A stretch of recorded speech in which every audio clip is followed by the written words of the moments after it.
Seguimos trabajando ya sobre el capítulo 10 de Apocalipsis y estuvimos mirando algunos aspectos la clase pasada. Hoy vamos a ir un poco a la profundidad para que podamos tener más claro las cosas que vienen.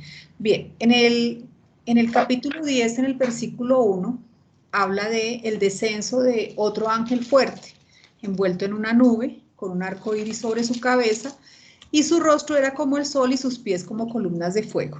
Bien, dentro de este versículo hay un paralelo muy próximo con la descripción del Señor Jesucristo, puesto que este ángel fuerte viene envuelto en una nube, de la misma manera que cuando venga el Señor Jesucristo lo vamos a ver, y sus pies son como columnas de fuego y su rostro era como el sol.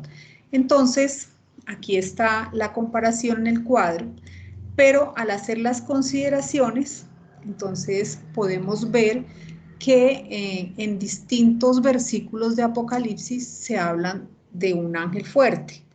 Y hacíamos la consideración especial que este ángel desciende del cielo y nosotros pues no tenemos ningún indicio de que Cristo venga a la tierra en la mitad de la tribulación. Así que entonces consideramos que este ángel fuerte es un ángel que tiene gran poder, ¿sí? Que estas características que poseen son básicamente por el poder que tiene, ya que la descripción que se hace sobre él es que coloca un pie sobre el mar y el otro sobre la tierra, y esto indica pues todo lo que él trae. Así que es un ángel fuerte, y dice además que trae sobre su cabeza el arco iris. Este símbolo, recordemos que trabaja acerca de la misericordia, es decir, aún en este momento que estamos trabajando, podemos decir que hay misericordia presente, ¿sí? Por eso este ángel la trae en la cabeza. Bien, el aspecto sobre el cual se hace el mayor énfasis es que este ángel, dice en el versículo 2, tenía en su mano un librito abierto. Bien, este libro, decíamos la clase pasada, que trae en la mano, es básicamente un rollo, pero no es un rollo como el anterior, el que tenía los sellos, sino es un rollo más pequeño, un rollito. Y además de eso viene abierto. Esto significa o nos hace pensar que el tiempo es muy, pero muy corto. Y además, en ese descenso, dice que hay un estruendo, el clamor estruendoso del ángel. Se describe como un ángel, como el ruge de un león, y es seguido por voces, truenos, y por supuesto todo esto le añade suspenso a esta escena. Bien, en el versículo 5 dice que este ángel que pone un pie en el mar y el otro en la tierra, levantó su mano al cielo y juró por el que vive por los siglos de los siglos, y creó el cielo y las cosas que están en él y las cosas que están en ella, y el mar y las cosas que el tiempo no sería más. Este tiempo no se está refiriendo a que Dios ya terminó el tiempo, porque recordemos que todavía falta el evento del derramamiento de las copas, sino, muy importante, hasta este punto, la misericordia sería hasta aquí. Esto para nosotros es un indicio que cuando el séptimo ángel toque la trompeta, habrá una división muy importante, y es la de los primeros 3 años y medio, ¿sí? Donde es la tribulación y aún hay misericordia, y los últimos 3 años y medio que restan, donde estamos hablando de la gran tribulación. Entonces, en este momento donde el tiempo no sería más para la misericordia, ¿sí? O sea, hasta aquí, ahí. Bien, recordemos que las anteriores trompetas, siempre que se hablaba de los juicios, el juicio recaía sobre una tercera parte de los árboles quemados, sobre una tercera parte del mar que se convierte en sangre, una tercera parte del sol, de la luna y de las estrellas que no darían su luz. Entonces, aquí este ángel jura que hasta este momento el tiempo no va más para la misericordia. Y aquí podemos ver la distinción entre estos dos grandes momentos, la tribulación y la gran tribulación. Bien, este ángel viene para hacer un anuncio, dice, sino que en los días de la voz del séptimo ángel, eso es lo que está avisando, que recordemos que aún no se ha tocado la trompeta, estamos en la sexta trompeta. Cuando él comience a tocar la trompeta, el séptimo ángel, el misterio de Dios se consumará como él lo anunció a sus siervos los profetas. Este ángel que viene revestido de autoridad y viene para anunciar que a gran voz que el Señor finalmente tomará para sí mismo su gran poder y establecerá el reino de Dios sobre la tierra. Esto va a ser posterior al toque de la séptima trompeta. Bien, recordemos que el reino de Dios es el tema central, el eje central del propósito de Dios de todos los tiempos, ¿sí? Y entonces, con este último toque, dice más adelante en Apocalipsis 11:15, el séptimo ángel tocó la trompeta y hubo grandes voces en el cielo que decían, los reinos del mundo han venido a ser de nuestro Señor y de su Cristo, y Él reinará por los siglos de los siglos. Entonces, este ángel fuerte, que trae el librito en la mano, viene prácticamente diciendo que el tiempo ya que queda es muy corto, que hay un momento donde ya no va a haber más misericordia y que finalmente se consumará todo lo que Dios había planeado, que es el establecimiento del reino. Bien, luego este ángel recibe aquí la indicación de que tome el librito, lo coma y etcétera, etcétera. Bueno, ya lo habíamos visto. Bien, entonces, también trabajamos en el capítulo 11 acerca de la caña de medir. Voy a leer, esto es lo que vamos a estar trabajando hoy. Dice, Apocalipsis 11:1, entonces me fue dada una caña semejante a una vara de medir y se me dijo, levántate y mide el templo de Dios y el altar y los que adoran en él. Pero el patio que está fuera del templo, déjalo aparte y no lo midas, porque ha sido entregado a los gentiles y ellos hollarán la ciudad santa 42. Aquí se puede quitar esto, Miguelito, por favor.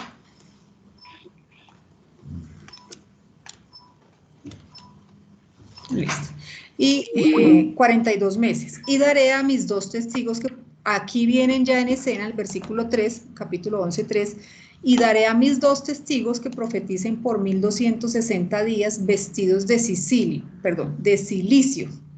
Estos testigos son dos olivos y los dos candeleros que están en pie delante del Dios de la tierra.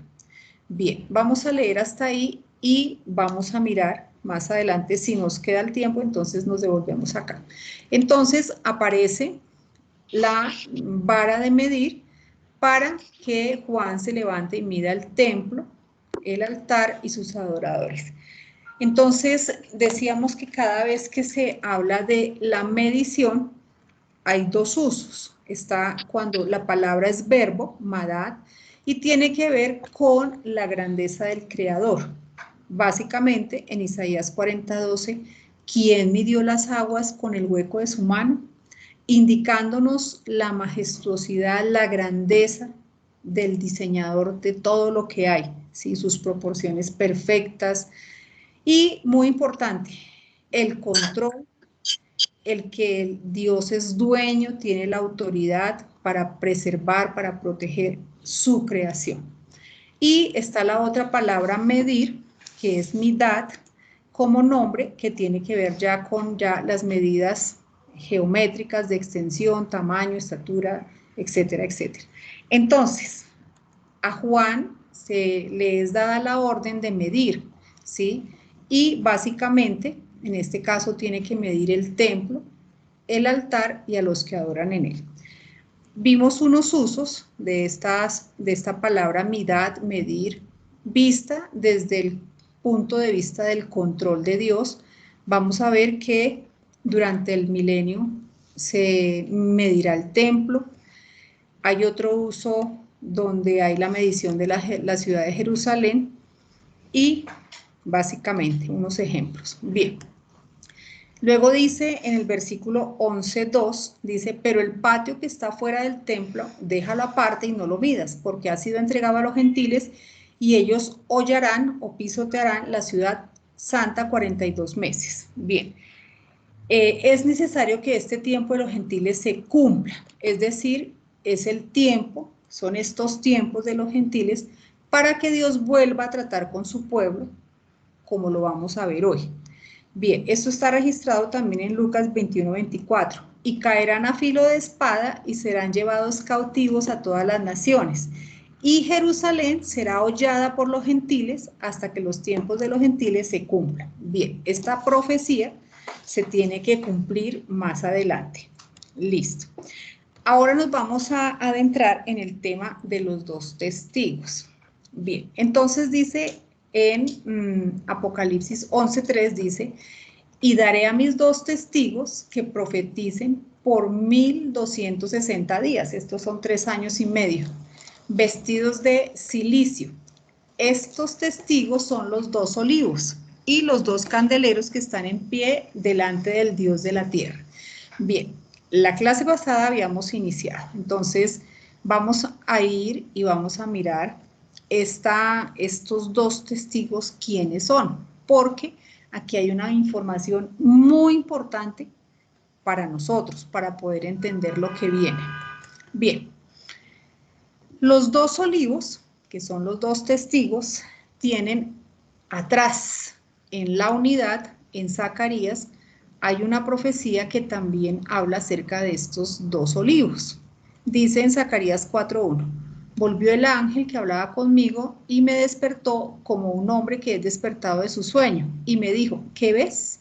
Y respondí, he mirado y aquí un candelabro todo de oro, ahí podemos ver en la diapositiva, con un depósito encima y sus 7 lámparas encima del candelabro y 7 tubos para las lámparas que están encima de él. Y junto a él, aquí viene, 2 olivos, el uno a la derecha del depósito y el otro a su izquierda. 4. Proseguí y hablé diciendo a aquel ángel que hablaba conmigo, ¿qué es esto, Señor mío? Entonces, más adelante en el versículo 12 también hay una referencia a 2 ramas de olivo que por medio de los 2 tubos de oro vierten de sí aceite como oro. Bien, para poder empezar a entender la profundidad, tenemos que ir y mirar, desenredar esta profecía y ver lo que trae. Entonces vamos a ir aún más atrás y a mirar el olivo, el árbol de olivo que representa para Israel. Entonces vamos a tener la generalidad para que vayamos entendiendo esto muy importante. 3 árboles representan a Israel. Entonces tenemos el olivo, la higuera y la vid. De hecho, las parábolas del Señor Jesucristo contienen al olivo, a la higuera y a la vid. El olivo representa los privilegios del pacto de Dios con la nación de Israel. ¿Se acuerdan el pacto acerca del territorio de Abraham y su simiente? Abraham, Isaac, Jacob y a la simiente. Bien, esta es la representación del olivo. La higuera representa la posición política que debía tomar Israel como nación, ¿sí? Entonces, muy importante para nosotros también. Y la vid representa las bendiciones que este pueblo tenía como una nación escogida. Bien, entonces, teniendo en cuenta esto, vamos a ir a cada uno. El árbol de olivo, como decíamos ahorita, representa los privilegios del pacto hechos por Dios con Israel. El olivo es el único de los árboles que se mantiene siempre verde. Su madera, sus hojas y su fruto, todo es bueno, evidenciando, claro, las bendiciones del pacto eterno que Jehová hizo con Abraham y su simiente. Entonces, por eso es escogido este árbol, porque de él tenemos el aceite de oliva, el olivo, ¿sí? Muy importante, como lo vamos a ver. El olivo siempre se asocia con la casa de Dios. En Salmos 52:8 dice, pero yo estoy como olivo verde en la casa de Dios, estoy ahí. En la misericordia de Dios confío eternamente y para siempre. Bien, entonces, miremos algunos de los privilegios que tenía Israel por tener el pacto, ¿sí? En Deuteronomio 7:6 dice, porque tú eres pueblo santo para Jehová tu Dios. Jehová tu Dios te ha escogido para hacerle un pueblo especial, más que todos los pueblos que están sobre la tierra. Deuteronomio 26, 19, a fin de exaltarte sobre todas las naciones que hizo, para loor y fama y gloria, y para que seas un pueblo santo a Jehová tu Dios, como él ha dicho. Éxodo 19, 6, vosotros me seréis un reino de sacerdotes y gente santa. Entonces aquí vamos a ver también que este es un gran privilegio, y más adelante lo vamos a ver en el milenio. Estas son las palabras que dirás a los hijos de Israel. Romanos 3:1. ¿Qué ventaja tiene pues el judío? ¿O de qué aprovecha la circuncisión? Mucho, en todas maneras. Primero, ciertamente que les ha sido confiada la palabra de Dios. Fue a ellos quienes Dios escogió para que tuvieran la palabra, y ese era un privilegio muy grande. Romanos 9:4, que son los israelitas de los cuales, que son los israelitas de los cuales son la adopción, la gloria, el pacto, la promulgación de la ley, el culto y las promesas, de quienes son los patriarcas, y el privilegio más grande, de los cuales según la carne vino Cristo, el cual es Dios sobre todas las cosas, benditos por los siglos. Amén. Bien, ese es el primer árbol. El segundo árbol es el árbol de higuera, y representa a Israel en cuanto a su posición política. Además, recordemos que la higuera era el árbol del cual todos podían comer libremente, o sea, donde se encontraran podían entrar y comer. Bien, Israel, como el árbol de la higuera, fue plantado en una viña, en un lugar, es decir, este era un lugar muy privilegiado, un lugar de bendición. Dice en Lucas 13:6, dijo también esta parábola: tenía un hombre una higuera plantada en su viña, y vino a buscar frutos en ella, y no lo halló. Y dijo al viñador: he aquí hace 3 años que vengo a buscar fruto en esta higuera, y no lo hallo. Córtala, pues ¿para qué inutiliza también la tierra? Él entonces respondió, le dijo: Señor, déjala todavía este año, hasta que yo cabe alrededor de ella y la abone, y si diere fruto bien, y si no, la cortarás después. Bien, el Señor Jesucristo se acercó procurando fruto, pero no halló ninguno. Se le dieron 3 años a Israel, que estamos hablando de los 3 años del ministerio que tuvieron al Señor Jesucristo, pero Israel no lo recibió, no se arrepintió. Entonces, aquí hay una referencia al fracaso moral y espiritual de Israel bajo el antiguo pacto. Ellos tenían todo, ¿sí? Los elementos Dios se los había dado para que recibieran a Jesucristo y no lo hicieron. Bien, Jesucristo vino a ser siervo de la circuncisión, ¿sí? Para mostrar la verdad de Dios y confirmar las promesas hechas a los padres. Específicamente vino a Israel. En Marcos 1:15 dice, diciendo, el tiempo se ha cumplido y el reino de Dios se ha acercado, arrepentíos y creed en el evangelio. Juan 1:11, vino a lo que era suyo, pero los suyos no le recibieron. Mateo 13:13, por eso les hablo por parábolas, porque viendo no ven y oyendo no oyen ni entienden.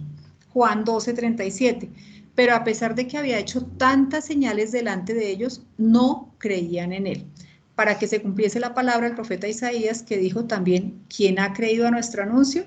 Respuesta, no muchos, nadie. ¿Y quién se ha revelado? ¿Y a quién se ha revelado el brazo del Señor? Bien, Israel hizo caso omiso de todas las advertencias, finalmente terminó repudiando a su Mesías, rechazaron el reino, crucificaron al rey y no hubo arrepentimiento nacional. Recordemos que la higuera representa la posición política de la nación, ¿sí? O sea, lo que ellos las decisiones que tenían que tomar como nación. Por eso llegamos finalmente al versículo donde efectivamente la higuera se secó. Es un versículo que en algún tiempo nosotros no, o sea, lo digo porque no teníamos ni idea. El día que supimos, o yo, que supe que la higuera se relacionaba con Israel hace muchos años, quedé en shock, porque no tenía ni idea por qué. Bien, entonces miren, nacionalmente Israel rápidamente se secó, al igual que la higuera. Leamos, dice en Mateo 21:19. Y viendo una higuera cerca del camino, vino a ella, y no halló nada en ella, sino hojas solamente. Y le dijo, nunca jamás nazca de ti fruto. Y luego se secó la higuera. Viendo esto, los discípulos decían maravillados, ¿cómo es que se secó enseguida la higuera? Bien, este es un ejemplo palpable. Aquí se puede ver quién fue Israel. Esta posición nacional, efectivamente. ¿Qué esperaba el Señor Jesucristo? Dice en Jueces 9:11, dice, y respondió la higuera, ¿he de dar mi dulzura y mi buen fruto para ir a ser grande sobre los árboles? El Señor Jesucristo esperaba, al acercarse a la higuera, encontrar dulzura y buen fruto, pues son las características de la higuera. Esto era lo que procuraba el Señor hallar en Israel, pero precisamente era de lo que Israel carecía, de dulzura y de dar fruto. Bien, entonces la posición nacional que como nación tenían que tomar se secó, igual que la higuera, y fue desechada, porque ellos no quisieron recibir, no quisieron arrepentirse, ¿sí? Y por eso quedó pospuesto, ¿se acuerdan? El reino. Dice, y nunca más será restaurada bajo las mismas condiciones y privilegios del pacto antiguo. Entonces ellos desecharon, ¿sí?, lo que tuvieron en las manos, se secaron como la higuera. Bien, entonces ahora viene cuando dice acá, nunca jamás nazca de ti fruto. El reino fue quitado de sus manos, ojo, a esa generación, y les será dado a otra generación que sí produzca los frutos deseados. ¿Por qué? Porque el fruto es la característica de la higuera, ¿sí? O sea, una higuera que no dé frutos no tiene ningún valor. Entonces, una nación nacerá de un remanente suyo. Esto es muy importante para entender lo que vamos a ver ahorita de los testigos. Dice en Mateo 21:43, por tanto os digo que el reino de Dios será quitado de vosotros y será dado a gente que produzca los frutos de él. ¿Listo? Entonces, más adelante vamos a ver que efectivamente va a haber una nación que va a producir los frutos.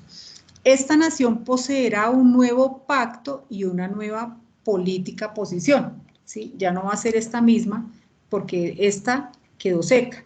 Esta nueva higuera hará súbitamente aparecer sus hojas porque el verano se acerca. En Mateo 24:32 dice, de la higuera aprended la parábola, cuando ya su rama está tierna y brotan las hojas, sabéis que el verano está cerca. Así también vosotros, cuando veáis todas estas cosas, conoced que está cerca a las puertas. Entonces, más adelante vamos a ver que efectivamente va a haber una higuera que dé fruto. Bien, la incredulidad y repudio de Israel hacia Cristo resultó en la posposición del establecimiento del reino, o sea, quedó en suspenso. A pesar de que el Señor Jesús derramase su corazón sobre su endurecido pueblo, Él dejó claro que este repudio no sería ni podría ser para siempre. Fíjense acá las puertas abiertas siempre.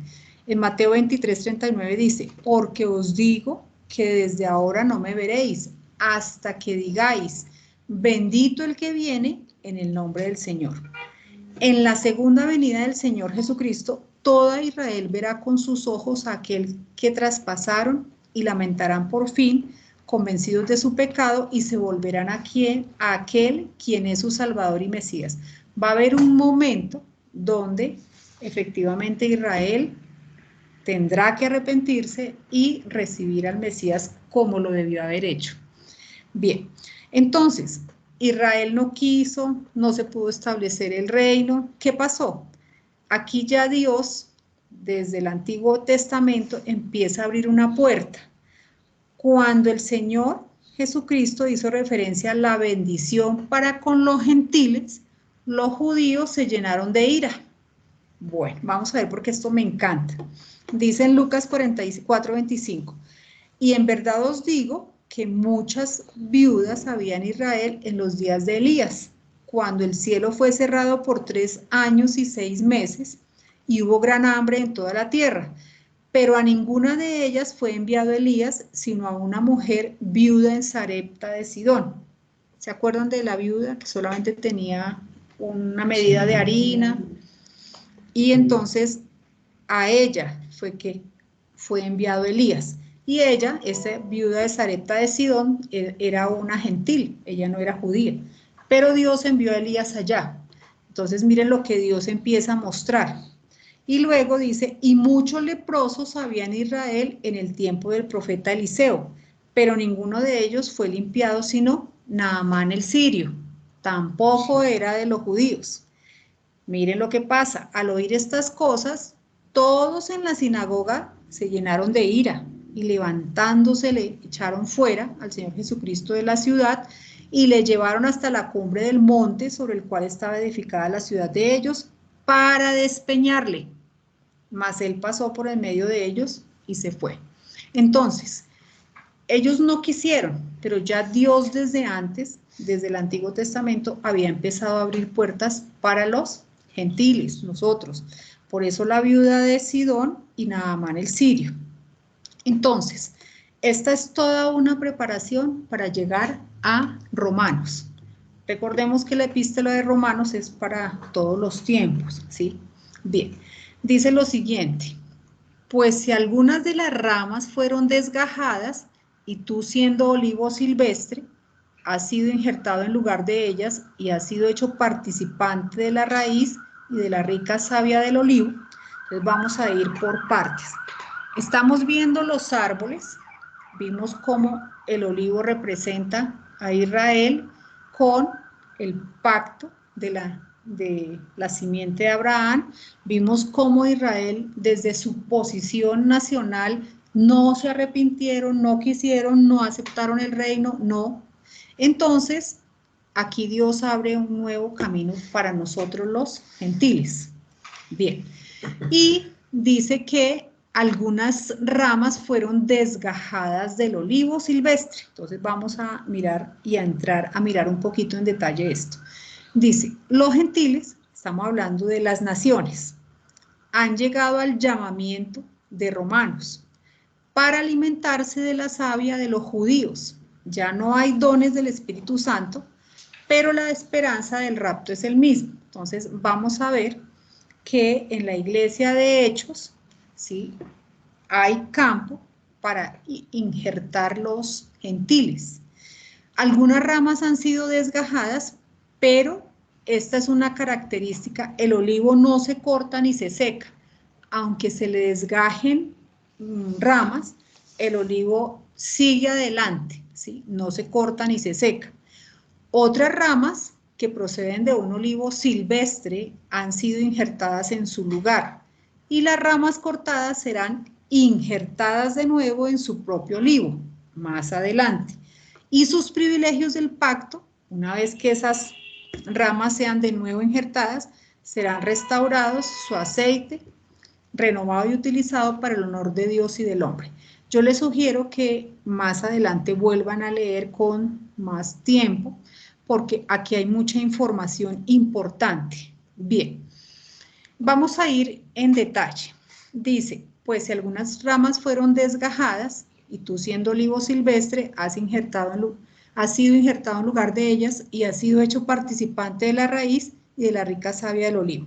Bueno, vamos a arrancar por unas personas que son llamados los prosélitos. Estos prosélitos son aquellos hombres que se juntaron voluntariamente al pueblo de Israel y se colocaron bajo la ley de los judíos. Ellos hacían sus mismos ritos, las mismas ceremonias, se circuncidaban y en muchos casos ayudaban económicamente. Ellos eran llamados prosélitos, pero no tenían los mismos privilegios, siempre estaban por debajo. Bien, ¿quién es el olivo silvestre o salvaje?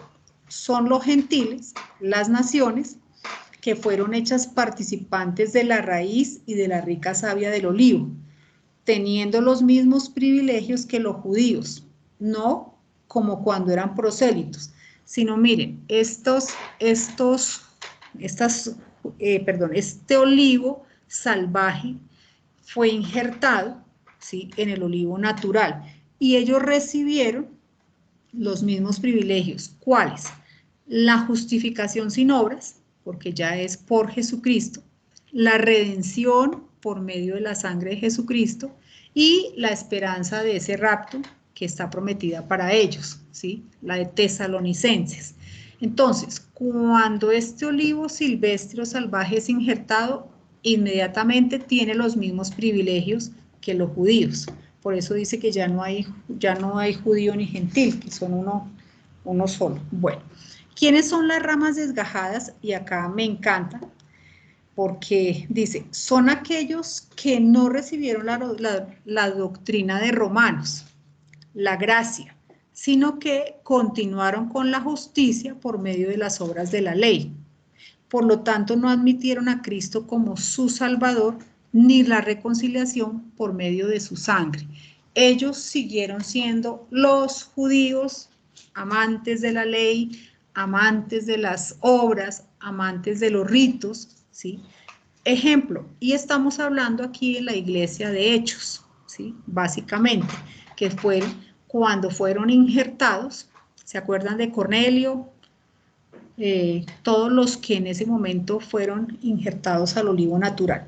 Dice acá en Gálatas 2:3, mas ni aun Tito, que estaba conmigo, con todo y ser griego, fue obligado a circuncidarse, a pesar de que ya no era por obras.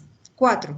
Y esto a pesar de que los falsos hermanos introducidos a escondidas, que entraban para espiar nuestra libertad que tenemos en Cristo Jesús, para reducirnos a esclavitud. Estos judíos legalistas no, absolutamente no quisieron aceptar todos los nuevos privilegios que habían en Cristo. Ellos preferían, por supuesto, quedarse con los privilegios que tenían como judíos, si por encima de los demás y sus ritos. Bien, fue difícil para Israel aceptar, compartir los privilegios. Por eso Pablo fue llamado a injertar a los gentiles, lo cual Dios ya había dicho a los profetas desde el Antiguo Testamento. Por eso ya desde antes Dios les había empezado a mostrar a Naamán el sirio, a decir que los gentiles también iban a ser participantes. En 3 ocasiones Pablo habla en Romanos de cómo Israel fue movido a celos para ir injertando las ramas del olivo silvestre en el olivo natural. Entonces, en Romanos 10:19 dice, también digo, ¿no ha conocido esto Israel? Primeramente Moisés dice, yo os provocaré a celos con un pueblo que no es pueblo, con un pueblo insensato os provocaré a ira. Y así los otros 2 versículos. Bien, Israel debía llevar el conocimiento de Dios por la tierra, pero ellos se quedaron con los privilegios, ellos no quisieron compartirlos. Por eso Pablo les decía a los Gálatas gentiles, ¿por qué después de haber sido injertados por la gracia desean volverse a los rudimentos de los judíos? O sea, ustedes ya han ganado todo por gracia, ya están injertos en el olivo, disfrutando los mismos privilegios, ¿por qué ahora quieren volver atrás a los mismos rudimentos de las ceremonias, de las cosas, sino lo que trae Cristo es la libertad?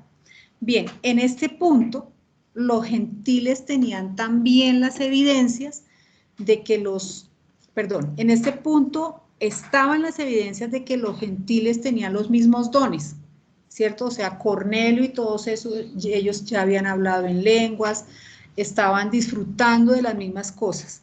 Sin embargo, Israel no, decide repudiar el Cristo y ocasiona que las ramas del olivo natural fuesen desgajadas.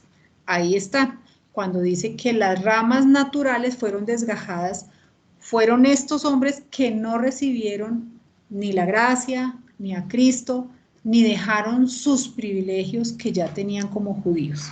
Y por eso fueron injertos las ramas del olivo silvestre, o sea, los gentiles, ¿sí? Bueno, bien. Aquí viene algo muy bello que Juan me compartió, ahí sí que me encantó. Bien, nosotros hemos trabajado la parábola del hijo pródigo, bueno, o de los 2 hijos, la hemos visto desde distintos ángulos en otros estudios, pero hoy quiero que la miremos a la luz de esto que estamos viendo del olivo silvestre, del olivo natural y de todo lo que sucedió. No la voy a leer por partes, queda como tarea leerla.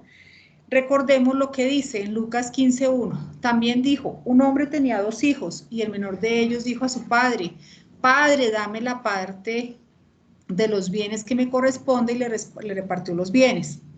No muchos días después, juntándolo todo, el hijo menor se fue lejos a una provincia apartada, ya sabemos que desperdició todo y finalmente resultó comiendo comida de cerdos, ¿sí?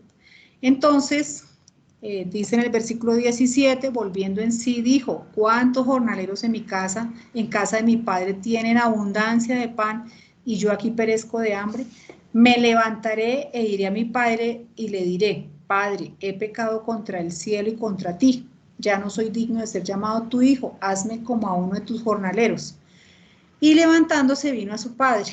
Bien, entonces él llega a la casa y el padre, mejor dicho, se pone feliz.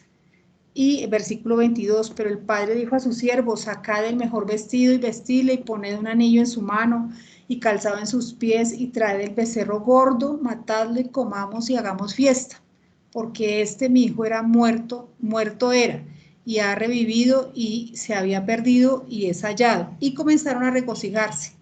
Bien, el hijo mayor estaba en el campo, viene, se acerca y dice, y 27, y le dijo, tu hermano ha venido y tu padre ha hecho matar el becerro gordo por haberle recibido bueno y sano. Entonces se enojó y no quería entrar a participar de la fiesta. Salió por tanto su padre y le rogaba que entrase. Bueno, entre, hijo, ¿qué pasó? Mas él respondiendo dijo al padre, he aquí tantos años te sirvo, no habiéndote desobedecido jamás y nunca me has dado ni un cabrito para gozarme con mis amigos. En el 30, pero cuando vino tu hijo, que ha consumido tus bienes con rameras, has hecho matar para él el becerro gordo. Él entonces le dijo, hijo, tú siempre estás conmigo y todas mis cosas son tuyas, mas era necesario hacer fiesta y regocijarnos porque tu hermano era muerto y ha revivido, se había perdido y es hallado. Bien, las consideraciones. El hijo más joven, que había desperdiciado toda la riqueza del padre, que cuando ya estaba en una situación insoportable de desear comida, y el que finalmente toma la decisión de ir al padre y pedir perdón, Padre, he pecado contra el cielo y contra ti, este hijo representa a los gentiles, del cual el padre se alegra de tenerlo y que haya vuelto. Eso me parece hermoso. Esa es la actitud de Dios con respecto a los gentiles. El becerro gordo representa al Señor Jesucristo. El hijo mayor, que se había mantenido siempre con el padre y tiene celos del más joven, es el legalista, el enojado, y que además no quería participar de la fiesta, este es Israel, es el olivo, ¿sí? El que siempre ha estado y tenía celos, tenía rabia de que también entraran a participar los gentiles cuando él, entre comillas, había hecho supuestamente el trabajo, él era el que se había circuncidado, había dado los diezmos, etc. Y él le reclama al padre, y el padre le dijo, hijo, tú siempre estás conmigo, todas mis cosas son tuyas, y mi deseo es que veas la gracia y el amor que tienes, o sea, ahí estando, pues ese era el deseo de Dios, que supiera que todo lo de él también le pertenece, pero no lo podía ver, ¿sí? Tenía muchos celos y tenía mucha rabia. Bien, listo. La última parte, entonces acabamos de ver, dice en Romanos, pues si algunas de las ramas fueron desgajadas y tú siendo olivo silvestre has sido injertado en lugar de ellas y has sido hecho participante de la raíz y de la rica savia del olivo.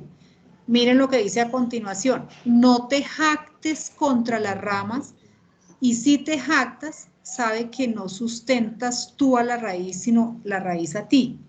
Pues las ramas dirás, fueron desgajadas para que yo fuese injertado. Bien, por su incredulidad fueron desgajadas, pero tú por la fe estás en pie, no te ensoberbezcas, sino teme, porque si Dios no perdonó a las ramas naturales, a ti tampoco te perdonará. Y más adelante dice que los cortará, dice en el versículo 22, 21, dice, bueno, porque si Dios no perdonó a las ramas naturales, a ti tampoco te perdonará. Mira pues la bondad y la severidad de Dios, la severidad ciertamente para con los que cayeron, pero la bondad para contigo. Si permaneces en esa bondad, pues de otra manera tú también serás cortado. Y aún ellos, si no permanecieran en incredulidad, serán injertados, pues poderoso es Dios para volverlos a injertar.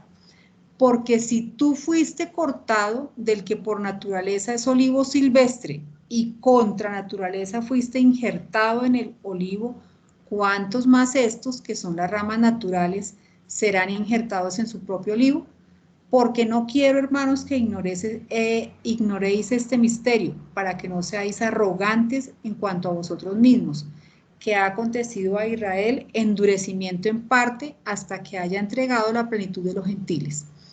Versículo 26, y luego todo Israel será salvo. Bien, aquí hay una información muy importante. Entonces, Dios le dice a los gentiles que no estén vanagloriosos de ahora disfrutar de los mismos privilegios del olivo natural, sino que teman, porque también pueden ser cortados. Entonces, ya nosotros tenemos aquí un nuevo conocimiento. Uno dice, pero ¿cómo van a ser cortados del olivo si al final dice que todo Israel será salvo? Entonces, lo que está diciendo es que van a ser recortados de las recompensas. Todo Israel va a ser salvo, es decir, el olivo natural y los injertos van a ser salvos. Pero si se ensorbecen, si se ponen altivos, lo que van a perder son las recompensas. ¿Se acuerdan ya de esa distinción? Una cosa es la salvación y otra cosa son los premios, las recompensas.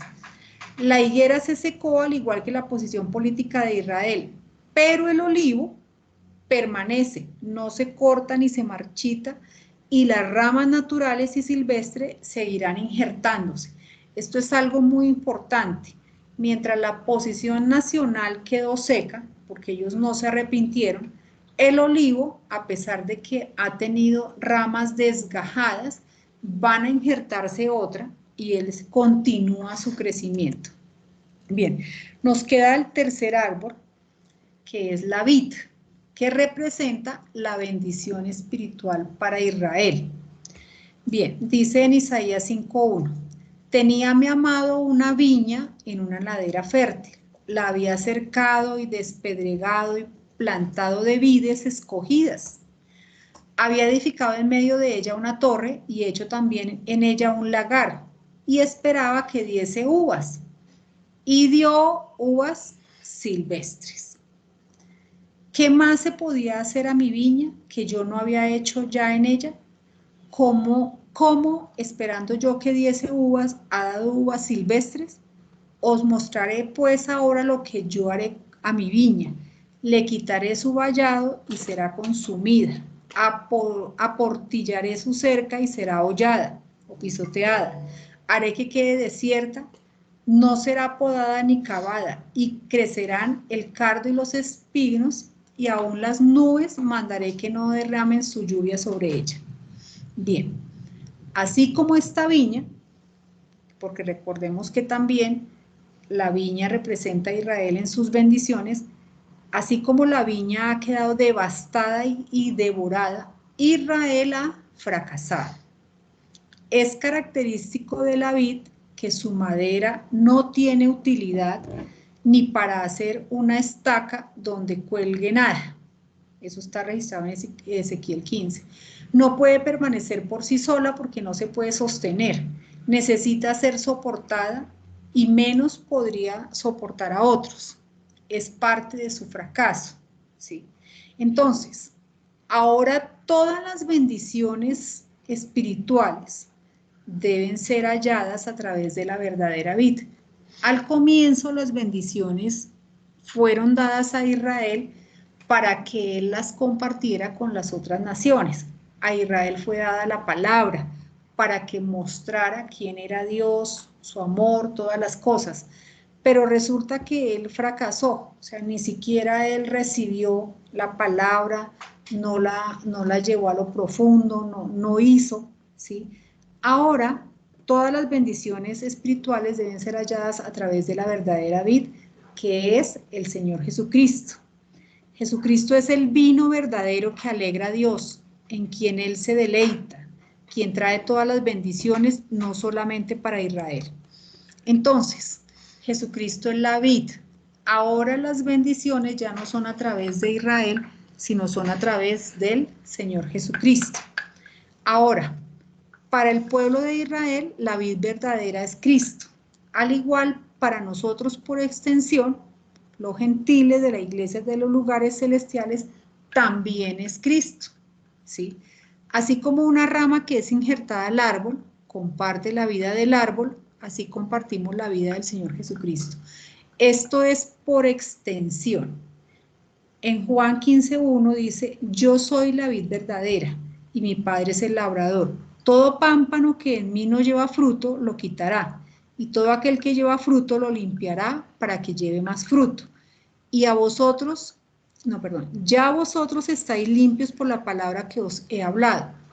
Permaneced en mí y yo en vosotros. Como el pámpano no puede llevar fruto por sí mismo, si no permanece en la vid, así tampoco vosotros si no permanecéis en mí. Yo soy la vid, vosotros los pámpanos. El que permanece en mí y yo en él, este lleva mucho fruto, porque separados de mí nada podéis hacer. El que en mí no permanece será echado fuera como el pámpano y se secará, y lo recogen y los echan en el fuego y arden. Si permanecéis en mí y mis palabras permanecen en vosotros, pedid todo lo que queréis y os será hecho. Es Cristo viviendo en cada creyente. Por extensión, Cristo es la vid para Israel, pero también para nosotros hoy, Cristo es la vid. Cristo en cada creyente, morando en cada uno, cuando uno se ha negado a sí mismo y le ha permitido a Él ser su vida. Entonces, Cristo es lo que realmente alegra la vida, alegra a Dios, y es vivir la vida, ¿sí?, en Cristo, lo que nosotros debemos hacer por extensión. Bien, entonces vamos a dejar aquí, volvemos al comienzo. Entonces, estamos viendo, por favor, que hay dos olivos y nos devolvimos a la historia de Israel, que es muy importante para entender sus tres árboles representativos, de los cuales los dos testigos, que es lo que vamos a hablar la próxima clase, representan los privilegios del pacto de Dios con Israel, estos dos olivos. Entonces, que Dios los bendiga. ¿Perdón? Los dos olivos representan el pacto, o sea, son los dos testigos. Los dos olivos son los dos testigos. Bien, Juan, tienes la palabra. Sí, ¿me estás escuchando?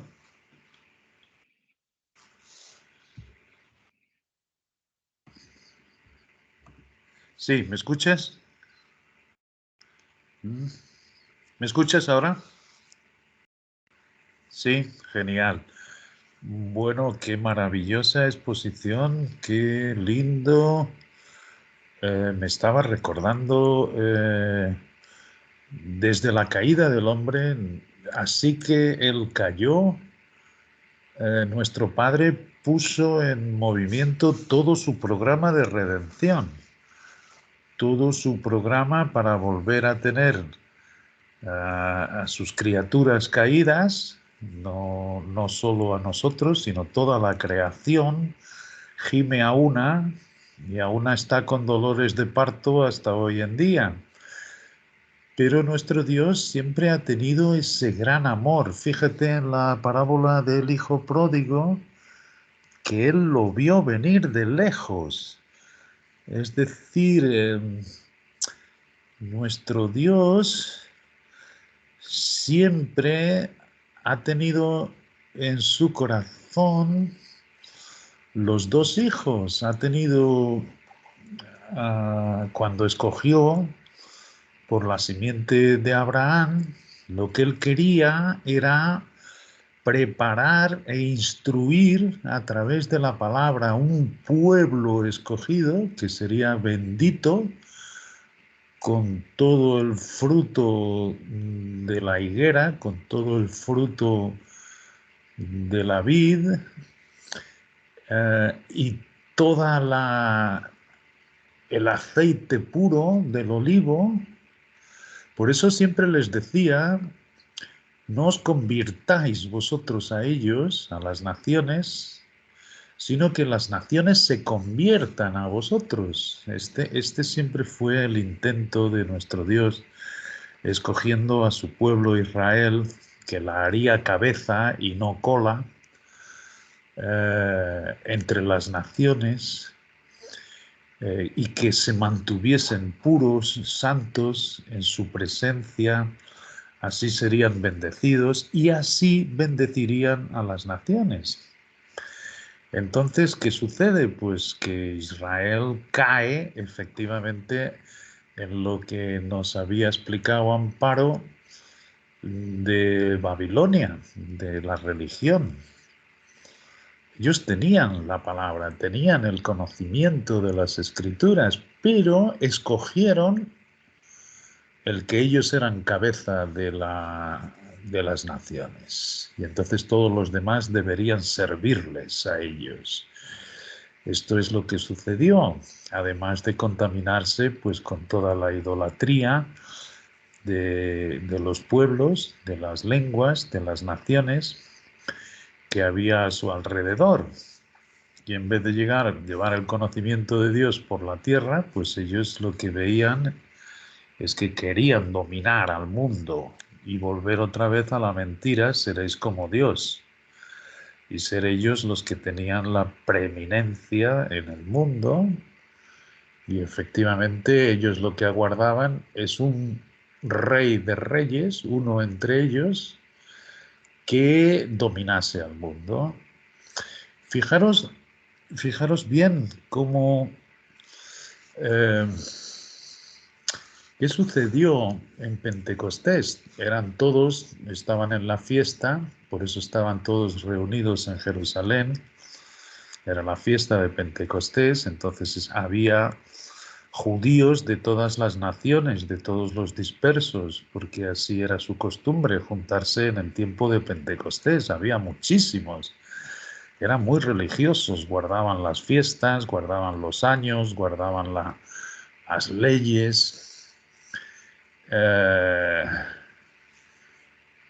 Y sin embargo, los propios discípulos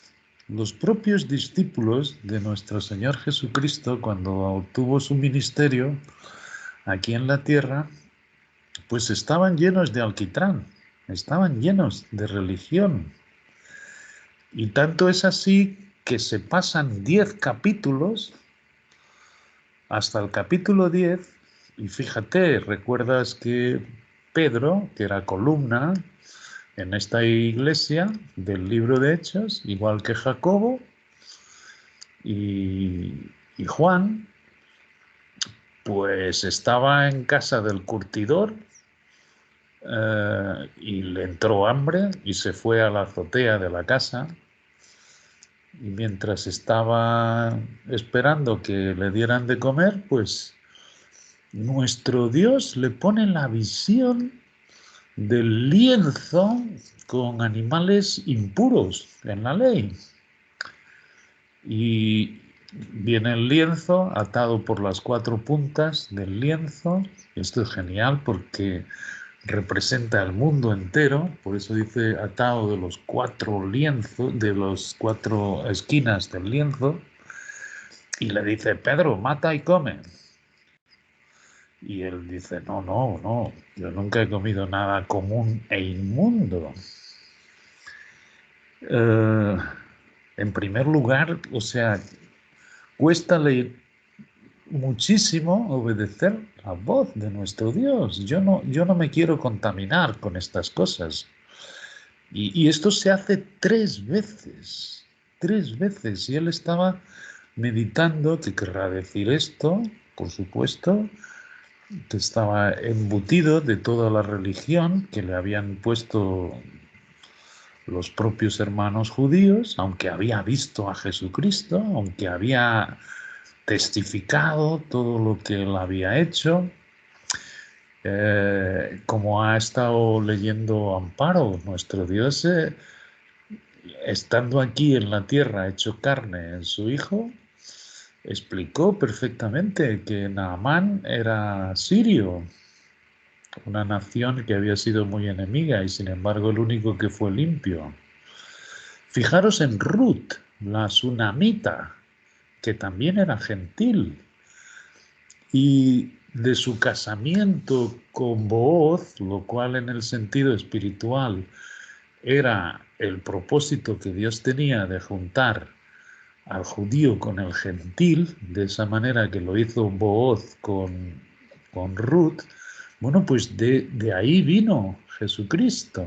Esto es hermoso también, verlo como siempre ha sido el propósito de nuestro Padre y cómo el judío endureció su corazón, y de ahí que Isaías les avisase pues que ciertamente podían quedarse ciegos totalmente, endureciendo sus corazones.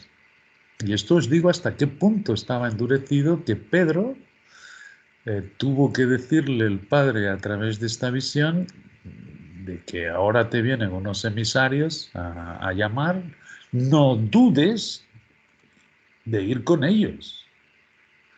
Si Dios no hubiese hecho toda esta visión, si no hubiera preparado, pues Pedro tenía su corazón igual de endurecido. Y efectivamente tocan a la puerta y ellos dicen, yo soy Pedro, ¿para qué venís? Entonces le cuenta lo de Cornelio, fíjate.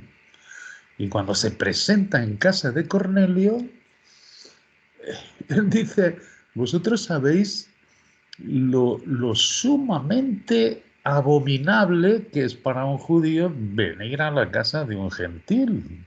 Así que decirme, ¿por qué me habéis llamado? Y entonces el Cornelio le explica cómo a la hora de la oración el ángel lo visita. Y esto es hermosísimo porque es genial. O sea que lo que tenía que hacer Israel, si Israel fracasó en llevarlo a cabo. Pero Dios es muy poderoso para hacer por sí mismo aquello que nos pide a nosotros que hagamos. Es decir, que si nosotros nos negamos, eso no es ningún inconveniente para Dios. Y esto es lo maravilloso de ver que el propósito de Dios se lleva siempre a cabo sin tener en cuenta a los hombres. Cuando quiere nos utiliza como un instrumento suyo para llevar su voluntad a quien quiera, pero cuando no, lo realiza él sin ningún problema. Es así. Y fijaros bien, o sea, no es Pedro. Pedro después hay una discusión enorme en la iglesia. ¿Por qué has ido a casa de un gentil? ¿Por qué has comido con él? Y lo que es curioso es que Dios le dijo, y lleva contigo testigos. ¿Y qué vieron este Cornelio? Que este Cornelio no estaba circuncidado, no guardaba la ley, es decir, y sin embargo recibió y le escucharon hablar en lenguas, recibió el don, igual que ellos al principio. O sea que viendo todas estas señales, aún así, como vemos en Gálatas, que ya los Gálatas son gentiles, son estas ramas que son injertadas, pues son influenciados por los falsos hermanos que vinieron a través de Jacobo, el columna. Porque Jacobo todavía estaba sin entendimiento, todavía estaba con los ojos cegados de no admitir que Dios estaba llamando a estos gentiles. Efectivamente,